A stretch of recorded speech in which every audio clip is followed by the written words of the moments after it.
Salut, c'est Vince, bienvenue sur cette nouvelle vidéo d'histoire de vinyle, la fortune du pot. Voilà, c'est la troisième, il y en aura peut-être une quatrième, d'ailleurs je vais quand même faire le tirage au sort, je vous rappelle le principe.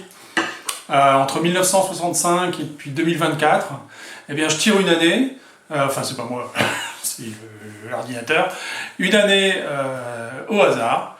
Et puis j'essaie de vous proposer une dizaine d'albums qui sont parmi mes préférences d'albums qui sont sortis cette année-là. Le dernier tirage au sort c'était 1969. Et là, bref, le choix était particulièrement difficile, je vais y revenir dans un instant. D'abord le tirage au sort. Attention, c'est parti. Ok, ben voilà, 2017 donc, je pense que ça va être un petit peu plus facile. Alors je sais que certains d'entre vous, bien sûr, ont des affinités qui sont plus du côté des années 60, plus des années 70, 80, enfin bref. Mais le principe de la chaîne, bien entendu, c'est d'encourager à la curiosité et d'aller découvrir des albums de toute période que personnellement je trouve intéressants. Alors peut-être pas mes goûts, bien entendu, et c'est heureux, sinon ça serait quel intérêt. Mais peut-être que vous partagez certaines des choses que je vous ai proposées. Bref, bon ce sera 2017. Alors, revenons à nos moutons. 1969. La quantité d'albums qui sont sortis cette année-là, bien sûr, sur toute la planète, c'est monumental. Alors je vous propose de faire une petite chose. C'est pas une transgression de la règle, c'est que je vais vous montrer très très vite, en salve, les albums que j'ai éliminés de mon premier choix, de façon à vous consacrer un petit peu plus de temps sur ma sélection de 10 albums de 1969, ceux que je trouve au moins aussi intéressants que ceux que je vais vous montrer, et qui sont peut-être un petit peu sur la tangente. Bref, à part une ou deux exceptions, sincèrement, en fonction de mes goûts, il y a des choses auxquelles je ne pouvais pas ne pas vous proposer. Donc, première partie qui va être très courte, petit intermède, et puis ensuite, comme d'hab, j'enchaîne à peu près dans les divers styles musicaux que j'ai proposés jusqu'à maintenant dans les vidéos. Écoutez-moi ça, bien sûr, il n'y aura pas de post-rock, évidemment, il n'y aura pas de post-punk non plus. Bref, allons-y, en blues. Album fantastique, je ne vais pas m'étendre, en salle, je vous dis. The Turning Point. L'album de John Mayall, effectivement, c'était un album de transition, de Turning Point, évidemment. Il avait cette base avec l'album précédent Blues from Laurel Canyon qui était sorti en 1968 avec Mick Taylor à la guitare, bien entendu, basse, batterie, guitare. Très classique, très rock, très blues rock. Là, allez, il se débarrasse de tout ça, puis de guitare électrique, basse, saxophoniste, lui, plus un batteur. Et hop, c'est parti. C'est un album fascinant. Jazz 1969, évidemment, j'ai hésité. Mais bon, The Beaches Brew de Miles Davis, incontournable. Bien entendu, en même temps, je vais me répéter parce que tous les albums que je vais vous proposer, je pense, selon moi, sont tout à fait incontournables. Bien sûr, c'est le pilier ou la fondation du jazz fusion. C'est un album absolument fantastique. Miles Davis, qui, bien sûr, un musicien qui a déjà une expérience considérable, mais qui se remet en question et qui propose quelque chose de neuf qui va changer le jazz. Pour le coup, fantastique. Le rock. Bien sûr, 1969, Abbey Road. Bon moi c'est pas mon album préféré, j'ai déjà eu l'occasion d'en parler, c'est pas mon album préféré des Beatles, mais quand même, quel album fantastique. Le groupe est à l'unisson, c'est... Let It Bleed, bien sûr, des Rolling Stones. Wow. Évidemment, je ne peux pas ne pas parler de cet album-là qui est absolument fantastique, bref, qui vient après Beggar's Banquet, qui était déjà, voilà, tout un univers absolument merveilleux. Bon, bah voilà. Autre groupe que j'ai rarement évoqué, ils sortent 3 albums en 1969, 3 albums. Évidemment, c'est le groupe de John Fogerty. Voilà, John Fogerty, c'est lui qui commande, en quelque sorte. C'est peut-être ce qui est à l'origine de la fin du groupe. Hein. Bon, peu importe. Bien sûr, cet album, c'est voilà, Willie and the Poor Boys. C'est le 3e qui sort en 1969, fin 1969. Ils sont... Voilà, c'est un des premiers groupes qui va remplir des stades, qui, à chaque fois qu'ils sortent un album, il est accompagné de plusieurs hits, plusieurs 45 tours qui font des succès extraordinaires. Effectivement, c'est un groupe incontournable dans l'histoire du rock aux États-Unis, et pas grand-chose à acheter quand même. Moi j'adore le premier, bien entendu, et puis de toute façon, voilà, pour les amateurs de rock. Creedence Clearwater Revival. Hop, je vais vite. Bien sûr, en 1969, vous avez le premier album des Stooges sur Elektra Records. Bien entendu, Iggy Pop. Voilà. Alors cet album là, c'est une réédition, mais assez intéressante parce qu'elle propose, c'est un double album qui propose des prises alternatives en fait, des enregistrements, des versions longues, Anne par exemple, etc. Bon, c'est un grand monument de l'histoire du rock. Certains diront qu'il pose les bases un petit peu du proto-punk, mais qu'est-ce que ça fait? Je sais pas ce que ça fait. Bon, peu importe. Voilà. Personnellement, je préfère le suivant, Funhouse. Mais quand même, impossible de ne pas évoquer le premier album des Stooges, bien sûr. Prog rock. J'ai limité les choix. Bien sûr, en 1900, le groupe de Robert Fripp. In the Court of the Crimson King, bien sûr, King Crimson. C'est bien plus, pour moi, c'est bien plus que du prog rock. Tous les albums de King Crimson sont intéressants. Robert Fripp, c'est... Non, je vais pas dire que c'est un génie, non. Mais, voilà, super. Je sais pas si la pochette est super, mais enfin... Alors, dans le psyché, j'aurais pu en mettre des kilos, mais bien entendu, je me suis restreint à ceux qui sont, encore une fois, les plus connus. Hein, Captain Beefheart, Troutmast Replica, un double album d'anthologie. Je vous ai dit qu'un jour, je vais faire un groupe, ce sera le Captain Beefheart and his Magic Band. Je le ferai. Je sais que... Bref, il n'est pas très apprécié, mais bon, peu importe. Moi, je trouve que c'est un artiste absolument incontournable. Ce double album n'est pas mon préféré, mais quand même, en 1969, excusez du peu, ça sort aussi. Bien sûr, rock psychédélique, 1969. Je l'ai évoqué plein de fois. Happy Trails, Quicksilver Messenger Service, partie en live, partie en studio, et puis surtout Who Do You Love sur la première face, avec des solis absolument... fantastique de Gary Duncan et John Cipollina, les deux guitaristes, bref. J'ai laissé les petits plastiques, et j'espère qu'il n'y a pas trop de reflets. Bon.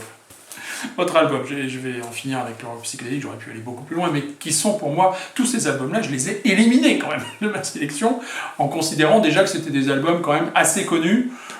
Pour l'année 1969, j'ai pas voulu non plus aller chercher dans les cryptes, les trucs que personne connaît. Pour la suite, peut-être un peu, mais bon, peu importe.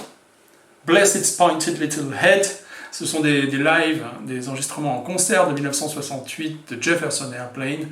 Pour moi, c'est le meilleur live du Jefferson Airplane. C'est peut-être un de ses meilleurs albums aussi. J'ai eu l'occasion d'en discuter dans les vidéos consacrées au rock psychédélique aux États-Unis, et en particulier dans la vidéo Le rock psychédélique fin des années 60, début des années 70 à San Francisco. Fantastique. Je change complètement d'univers. Je ne veux pas dire que c'est open bar, mais disons que là c'est plus des albums de folk rock, et que je trouve... je vous en propose 3 qui sont incontournables. Pour moi, le premier album de Crosby, Stills, Nash, Ensuite, il y aura Crosby, Stills, Nash & Young, je ne vous apprends rien, 1969, avec cette guitare de Stephen Stills qui a des accents très très psychédéliques. C'est une merveille de folk rock états-unien. Moi j'aime beaucoup. Et puis ça aussi j'aime beaucoup, même si c'est pas mon préféré des albums de Nick Drake, Five Leaves Left. C'est un compositeur extraordinaire qui n'a pas eu le succès qu'il méritait, et ce qui l'a beaucoup affecté sur Island Records. Quelle voix, et puis quel guitariste aussi, c'est quelque chose qui peut-être un petit peu négligé dans les commentaires, quoique fantastique. Bien sûr, Tim Hardin, lui aussi, grand compositeur états-unien de folk rock, Nick Drake, vous le savez probablement, c'est un anglais, sur cet album que j'adore, sorti en 1969, La Suite for Susan. Alors lui, bien sûr, déchiré, torturé, qui a eu des succès incroyables avec If I Were a Carpenter, Reason to Believe, bref, j'en passe et des meilleurs. Et puis sur cet album, il n'y a pas vraiment de succès, mais moi je l'adore, c'est vraiment superbe. Ça en 1969, il meurt en 1980. Tim Hardin des suites d'une overdose d'héroïne. Bref, il apparaît au festival de Woodstock. Alors pas dans le film original, mais bon, les vidéos existent, et il est, si vous voyez les vidéos, il est chargé, monsieur, mais bon.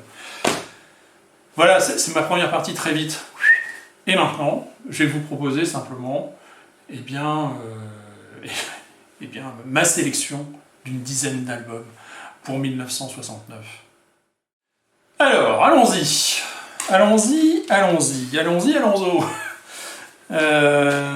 Le blues.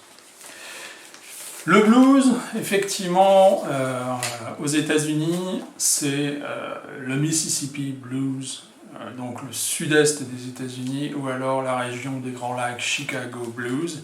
Et puis il ne faut pas oublier le Texas. Au Texas, il y a un représentant archi connu du blues afro-américain, c'est Lightning Hopkins, et puis il y a lui aussi.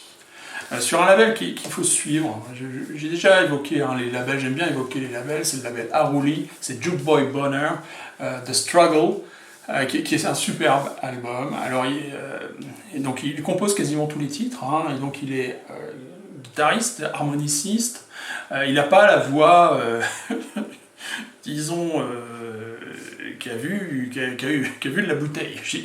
Vous voyez ce que je veux dire. Mais tous les titres sont assez fantastiques. Il y en a un que j'adore, c'est Railroad Tracks, qui est sur la première face. C'est tout à fait intéressant, ça mérite tout à fait d'être redécouvert. Il a, je crois que 5 ou 6 albums à son actif, 2 chez Aroli. En fait, c'est quelqu'un qui ne vivra pas de sa musique et qui va travailler, qui va mourir précocement d'une cirrhose. Voilà. Voilà. C'est une cause de décès fréquente chez les bluesmen états-uniens. Bref, peu importe. Super. Le jazz. Le jazz, oui, tout à l'heure, il nous a parlé de Beaches Brew, de Miles Davis et autre chose. Ah, bon, déjà, moi, je ne suis pas un spécialiste du jazz. Hein. C'est pour ça que j'hésiterai beaucoup à vous faire des capsules sur le jazz, parce que je laisse ça à des gens beaucoup plus compétents que moi. Mais j'aime bien le jazz. Alors là, c'est sans aucun doute une chanteuse de jazz, et qui sort cet album absolument magique en 1969. C'est Nina Simone and Piano. Elle est toute seule au piano. Vous connaissez la voix de Nina Simone, bien sûr. Et les morceaux sont tout à fait déchirants. Elle toute seule au piano, Everyone's Gone to the Moon, voilà, superbe morceau sur la première phase, The Human Touch, I Get Along With You Very Well, et une superbe reprise des Désespérés de Jacques Brel, The Desperate Ones, où là, elle s'autorise un petit overdub, mais c'est tout de sa voix. C'est un disque absolument...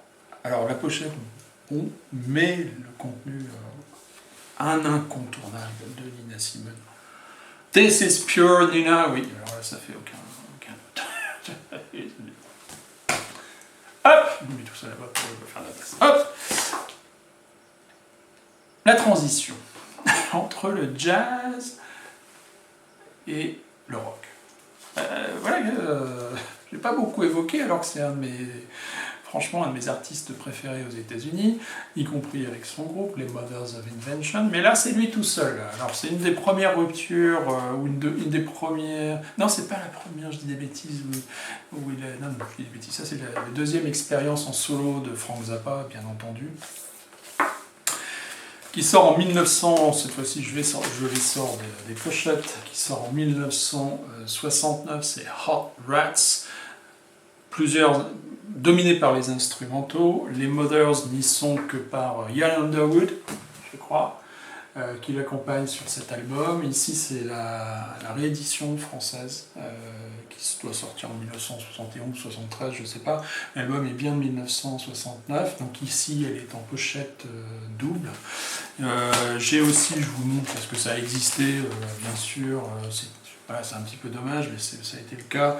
Ici, c'est le pressage 1969, le pressage original, mais en Espagne, et la pochette est simple. Bon, un peu dommage.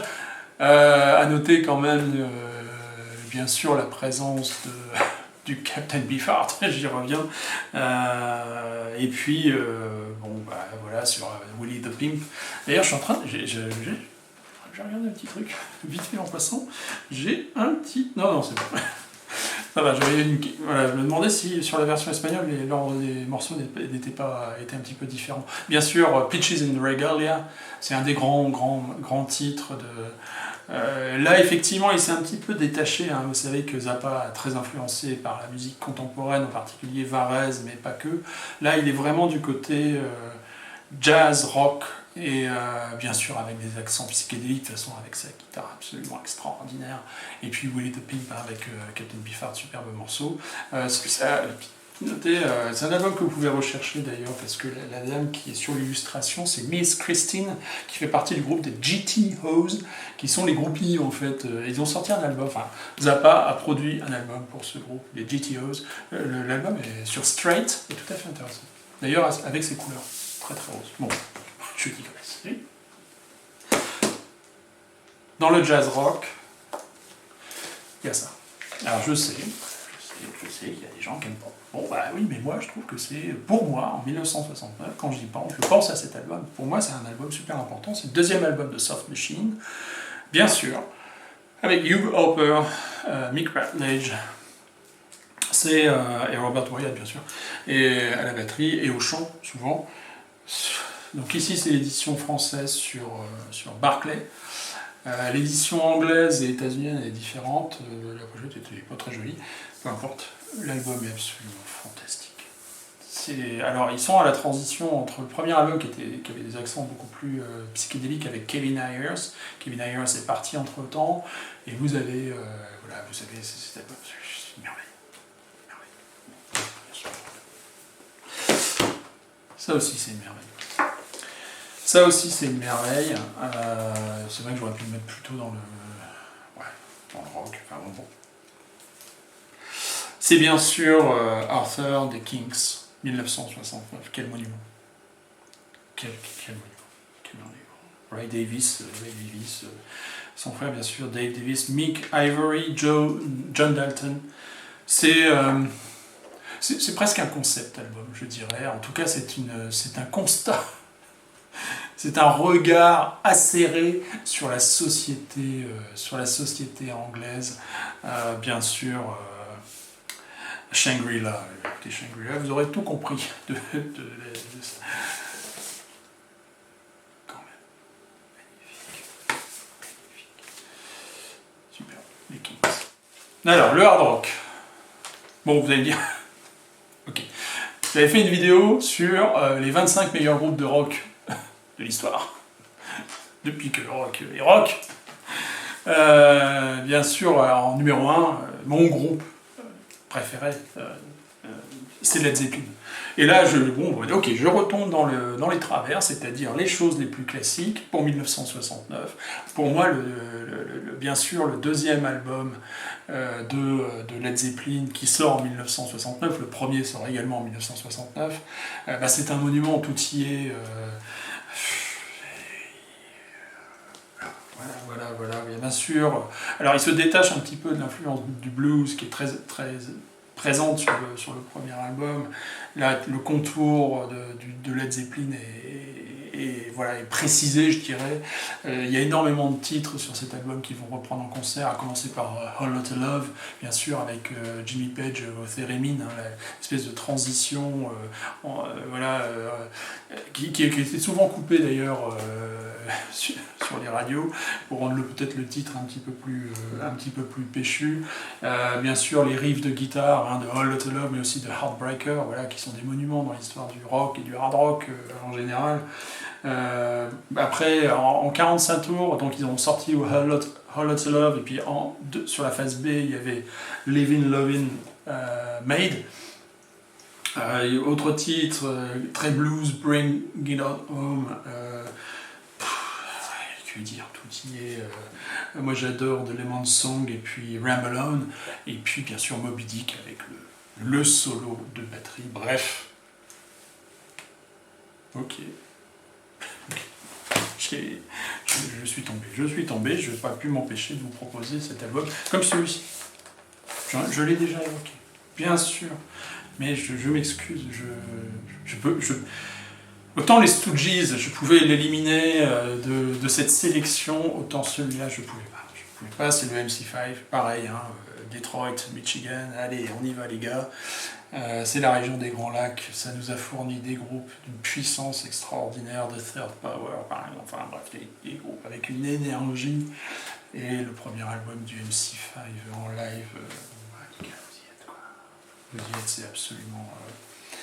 Rob Tyner, avec cette énergie, cet appel à la révolution socialiste, de gauche, ou voire anarchiste en tout cas, c'est dans le même sens que ça va. D'ailleurs, les leaders du Black Panther avaient dit qu'est-ce que vous attendez des Blancs qui forment un White Panther. Et ben, Rob Tyner en particulier, lui, s'est beaucoup investi. Donc c'est pas du tout suprémaciste, le pouvoir des Hauts-Blancs, etc. Rien à voir du tout. C'est vraiment un appel à la révolution en parallèle avec les Black Panthers pour qu'à un moment donné, tout cela converge. Ça ne s'est jamais fait, mais bon c'est cet album, c'est une crème. Fred Sonic Smith, qui deviendra le compagnon de Patti Smith, lui aussi il était affilié au White Panther. Alors voilà un groupe peut-être qui pour le coup, je vais commencer, c'est Family, le groupe anglais de Leicester, avec Roger Chapman, quel chanteur, quelle voix extraordinaire. Donc John Whitney à la guitare, Jim King, Rob Townsend et puis Rick Gregg. C'est le deuxième album du groupe qui sort en 1969, le premier sorti en 1968, qui est très psyché, c'est Music in a Doll's House, que j'adore. Celui-là c'est le deuxième, et vous avez le poster d'ailleurs. Donc, parce que ça c'est l'édition US, et dans l'édition US, je ne sais pas ce qu'il en est pour l'édition en Europe, il y a un poster. Et alors la première face, elle est tout à fait liée au premier album, Music in a Doll's House. C'est du rock psychédélique qui tend un peu vers le prog, et puis la deuxième phase, voilà, c'est du rock, hein, c'est Family, c'est ça, cette voix puissance avec l'ajout effectivement d'un saxophone, en tout cas bref, l'album est absolument fantastique, à redécouvrir, absolument relativement peu connu. Ils ont quand même 7 albums à leur actif, Family. Personnellement, les 4 premiers, donc après celui-là, il y aura A Song for Me, et puis il y aura Anyway, ces 4-là, franchement, ouais. Family Entertainment, 1969. Un grand fou. Un grand fou. Lors d'une vidéo, j'ai classé tout ça plutôt dans le rock psychédélique. Et cet album de Kim Fowley en 1969, Outrageous, on y est complètement. Alors là, on est vraiment dans plus le délire. Alors lui, il a une carrière musicale tout à fait incroyable avec plein d'albums studio. L'album I'm Bad qui sort en 1972, ça aussi c'est quelque chose. Outrageous 1969, franchement, c'est une tuerie. Je vous encourage vivement, si vous ne le connaissez, à découvrir Kim Fowley et Outrageous qui sort en 1969, donc évidemment sur United Artists. À la French. Ah oui. Pourquoi pas. Alors, à la French. Je dois avouer que j'ai eu un peu de mal. Parce que je vois pas, j'ai pas des millions de choses de groupes ou en tout cas qui auraient mérité de figurer dans cette sélection de groupes ou d'artistes français. Vous allez me dire, mais alors là, franchement, Vince, t'es complètement nul parce qu'il y en a des kilos. Oui, d'accord, mais bon. Donc, quand même. Alan Jack Civilization, fantastique. Album de blues rock, psychédélique. Je l'ai déjà évoqué. Dans la vidéo consacrée, l'une des vidéos consacrées au rock psychédélique en Europe à la fin des années 60, au début des années 70, partie Europe. Non, c'est un superbe album. Moi, la seule chose, je l'avais déjà dit, je me répète, la seule chose que je regrette avec cet album, c'est que Alan Jack, parce qu'il chante en anglais, hein, tous les titres sont en anglais, son anglais était catastrophique. Bon, l'accent Frenchy, il est bien derrière. Bref, le guitariste, un Claude Olmos, absolument fantastique. Et puis, je vais pas dire de bêtises, mais Jean Falissard, le batteur, c'est sûr. Alors, est-ce que c'est avec Claude Olmos ou Richard Fontaine, qui est le bassiste? Ils vont aller fonder ensuite le groupe Alice. C'est deux de ces trois-là. J'ai un petit oubli là. Bref, superbe album. Je vous l'avais déjà montré pour ceux qui ont déjà vu les vidéos, donc dédicacé ici, sur Big Records, un incontournable. Franchement, quel grand album de blues rock psychédélique. Fantastique. Alors, Open Bar. Open Bar, et je vous propose un album absolument, bien sûr, fantastique. J'ai déjà évoqué cet album dans une vidéo consacrée au rock psychédélique aux États-Unis, en particulier le rock psychédélique de la côte est des États-Unis. Cette artiste, elle est archi connue pour la musique qu'elle a composée, la musique de folk, et puis aussi dans son militantisme pour la défense des droits des Amérindiens, donc d'Amérique du Nord. Donc elle a revendiqué des origines Crow, et puis il semblerait que tout cela n'était pas tout à fait exact. Bon, je ne sais pas, je ne suis pas allé lire en détail, peu importe. En tout cas, ce qui est certain, c'est qu'elle s'est beaucoup investie, qu'elle a beaucoup fait pour ses communautés, et sa musique, bien sûr, est intemporelle. Beaucoup de ses titres vont être repris par de nombreux artistes, dont le fameux titre Codine.